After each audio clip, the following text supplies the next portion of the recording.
Imagine a world without houses, without roads, without supermarkets. This was the world of our earliest ancestors millions of years ago on the vast plains of Africa.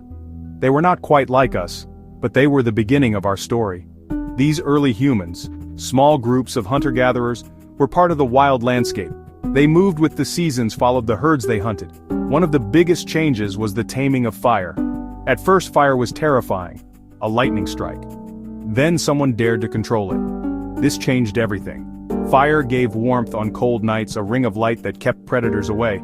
It let them cook food, making it easier to digest and unlocking nutrients, feeding growing brains. With fire came community. Around flickering flames they gathered. They shared food-repaired tools, perhaps told stories. This was the first living room, the first theater, the first classroom. In firelight, social bonds deepened. This was the crucible where humanity was forged, where we learned not just to survive but to live together. For hundreds of thousands of years, humanity was on the move. We were cosmic wanderers on our own planet. But then, something extraordinary happened. About 10,000 years ago, in different parts of the world, people began to experiment with a radical new idea. Instead of just finding food, what if they could grow it? This was the beginning of the agricultural revolution. It didn't happen overnight. It was a slow, gradual process of observation. They learned that certain wild grasses like wheat and barley could be cultivated and harvested. It was a monumental shift in our relationship with the earth. This innovation, this simple act of planting a seed, tethered us to the land. We could stay in one place. We began to domesticate animals, not just for their meat, but for their milk, their wool, and their muscle power to help pull plows. The dog, once a wild competitor, became a hunting partner, and a loyal guard became living larders and walking toolkits. A farmer's life was one of hard labor, tied to the rhythm of the seasons. Would the rains come? Would pests destroy the crop? Yet the gamble paid off. Farming could support far more people in a smaller area than hunting and gathering ever could. As villages grew larger and more prosperous, some of them transformed into something the world had never seen before: cities. This wasn't just a matter of size, it was a whole new way of organizing human life. In the fertile river valley of Mesopotamia, in ancient Egypt, in ancient India, in ancient China, places like Uruk and Mohenjo-Daro swelled with thousands, then tens of thousands of people. These were bustling hubs of activity, protected by thick walls and centered around massive temples or palaces. You were surrounded by strangers, people with different skills and different backgrounds. This created a new kind of social structure. To keep order, leaders emerged: kings, priests, and administrators. They managed the city's resources, like stored grain, and organized large-scale projects such as digging irrigation canals or building defensive walls. This new urban environment was a crucible for innovation, led to one of the most important inventions in history: the wheel.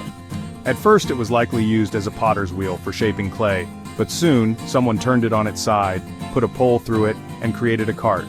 Suddenly, the world became smaller. The city also became the center for art, culture, and new ideas. Grand temples were built to honor the gods, adorned with elaborate sculptures and carvings. Craftspeople, supported by the food surplus, had time to perfect their skills, creating beautiful jewelry, intricate textiles, and sophisticated metalwork. The city was more than a collection of buildings, it was an engine of creativity. Imagine trying to run a city without being able to write anything down. How would you keep track of how much grain was in the warehouse? How would you send a message to a general in a faraway battle? How would you record the laws that everyone was supposed to follow? As cities grew more complex, memory alone was no longer enough.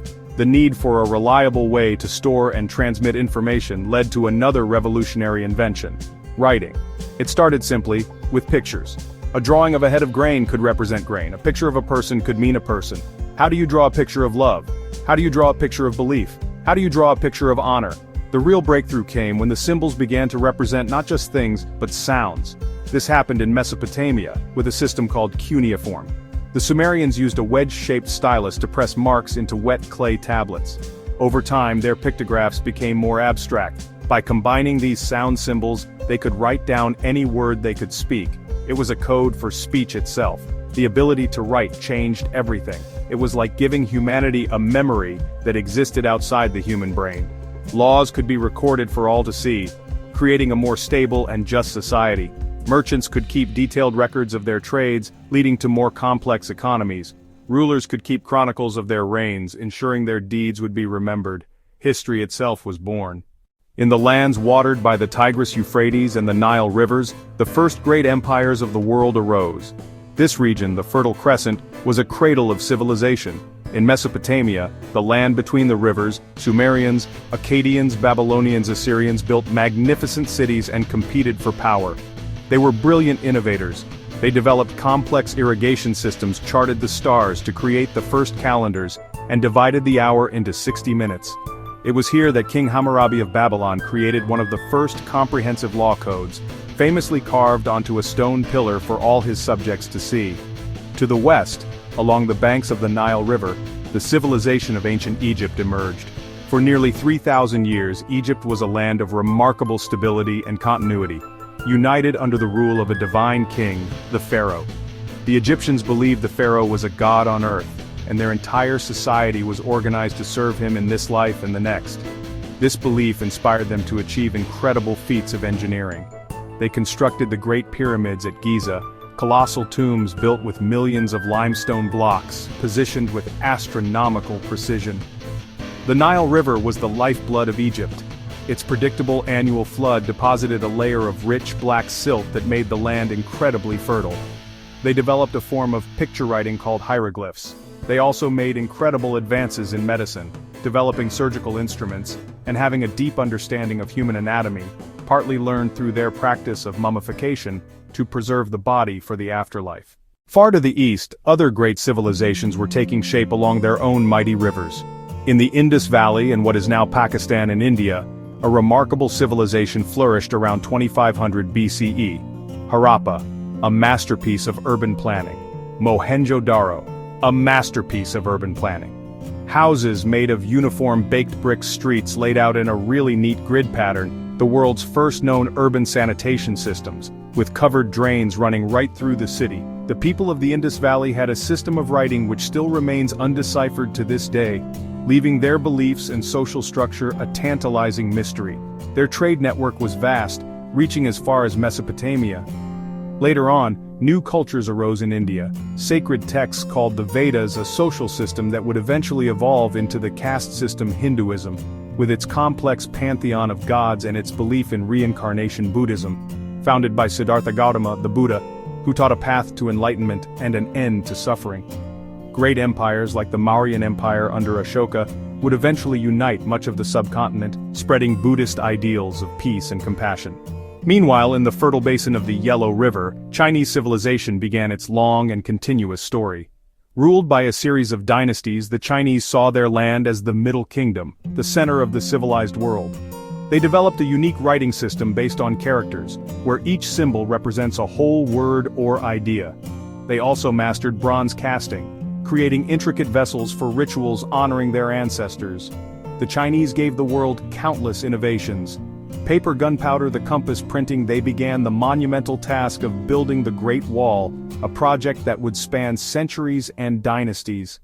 On the rocky shores and scattered islands of the Aegean Sea, a different kind of civilization emerged. Ancient Greece was not a single unified empire like Egypt or China. It was a collection of independent and often rival city-states or polis like Athens, Sparta, Corinth. This fragmentation and competition, combined with their position as a crossroads for trade and ideas, created a unique environment. The Greeks didn't just ask how to do things, they were honestly obsessed with asking why. They began to believe that the universe was not just subject to the whims of the gods, but was a rational, ordered place, a cosmos, that could be understood through logic and reason. This spirit of inquiry gave birth to philosophy, the love of wisdom. Socrates, Plato, and Aristotle in Athens began to ask fundamental questions about existence, knowledge, ethics, and politics. They laid the foundations of Western thought, creating the vocabulary and the methods for thinking about the biggest questions we can ask. The Greeks also invented the idea of citizenship and explored new ways of governing themselves. In Athens, they experimented with a radical new system called democratia, or rule by the people. While it was limited, women, slaves, and foreigners could not participate, it was a revolutionary concept that ordinary male citizens had the right and the duty to take part in the city's government. They also gave us theater, with grand tragedies and comedies that explored the depths of human nature. and they celebrated the human body and competitive spirit in the Olympic Games, a festival of athletic contests held in honor of the god Zeus. The culture and ideas of the Greeks were spread across the known world by the conquests of Alexander the Great. Out of the swirl of cultures in the Italian peninsula, a single city rose to unparalleled power: Rome. Beginning as a small city-state, Rome grew through centuries of relentless warfare and shrewd diplomacy. It became a colossal empire that encircled the Mediterranean, Mare Nostrum. The Romans were not primarily philosophers like the Greeks. They were practical masters. Master engineers, soldiers. Lawyers, administrators. Where the Greeks dreamed, the Romans built the real city, and hundreds more across the empire. They built straight, paved roads, over 50,000 miles. Those roads connected provinces, and moved troops, trade information with unprecedented speed. They constructed massive aqueducts to bring fresh water. Some still stand today. They perfected the arch and concrete, building enormous structures like the Colosseum, gladiatorial stadiums, and the Pantheon. Roman law was a lasting contribution. A sophisticated legal system aimed at justice for all. Innocent until proven guilty traces back to Roman thought. These laws helped unify peoples, from the Britons to the Egyptians. Latin became the language of government and learning and the parent of modern French, Spanish, and Italian. The Pax Romana, 2 centuries of relative peace and prosperity. Trade flourished, ideas spread. Christianity emerged in Judea and rode the empire's roads and sea lanes to spread. Eventually it became the empire's official religion. Rome's legacy surrounds us in languages, laws, architecture, and ideas about building and running a global power. Why should we care about civilizations that crumbled to dust thousands of years ago? Because we are living in the world they built. Their story is our story.